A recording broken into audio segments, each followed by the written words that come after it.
Bismillahirrahmanirrahim. Assalamu alaikum. I am your history instructor Amna Nawaz and I welcome to all of you in your class. My dear students, I hope all of you have done with your bridging activity. That's good. Let's move towards our learning outcome. आज के learning outcome में हमने देखना है analyze the daily life and social customs of Romans. Let's move towards our focus. जैसा कि हम जानते हैं कि रोमन्स का जो सोशल स्ट्रक्चर था वो बहुत रिजिड था। उस वक्त सेनेट का आगाज़ हुआ था रिपब्लिक में और उन्होंने मुख्तलिफ क्लासेस बनाई थी। जो मेन क्लासेस थी वो पैट्रिशियंस की और प्लेबियंस की थी। पैट्रिशियंस जो थे उस वक्त के वेल्दी रूलर्स की क्लास थी और प्लेबियंस में जो आम आवाम थी वो आती थी और उसके बाद जो निचला दर्जा था वो स्लेव्स का था, वो राउंड अबाउट 33% था।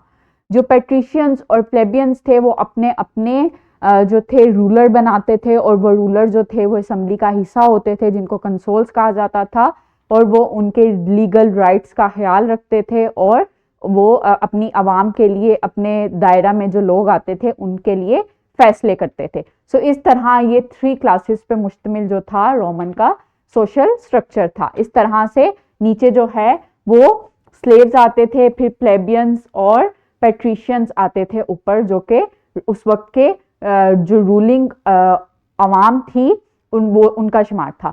जो लिबास था उनका वो इस तरह से था। जो मेन थे वो टॉगास वेयर करते थे। इस तरह से एक टॉगा बना होता था। शॉल जो थी वो शॉल का कपड़ा बना होता था और जो वुमेन्स थी वो स्टोला और पल्ला रैप जो है वो वेयर करती थी। उसके बाद जो है रोमन की जो लैंग्वेज थी वो लैटिन थी असल तौर पे। उसके बाद जो है उसने मजीद इवॉल्व किया और रोमन लैंग्वेजेस का आगाज हुआ था। और जो आर्किटेक्ट था वो बहुत यूनिक था रोमन्स का। रोमन ने कंक्रीट और मार्बल का इस्तेमाल किया था और जो उन्होंने बिल्डिंग्स बनाई थी उसमें डिफरेंट डिजाइन थे। आइकॉनिक आर्चेस का इस्तेमाल किया था, डोम्स का इस्तेमाल किया था और वॉल्स जो थे वो बनाए थे अपनी बिल्डिंग्स में।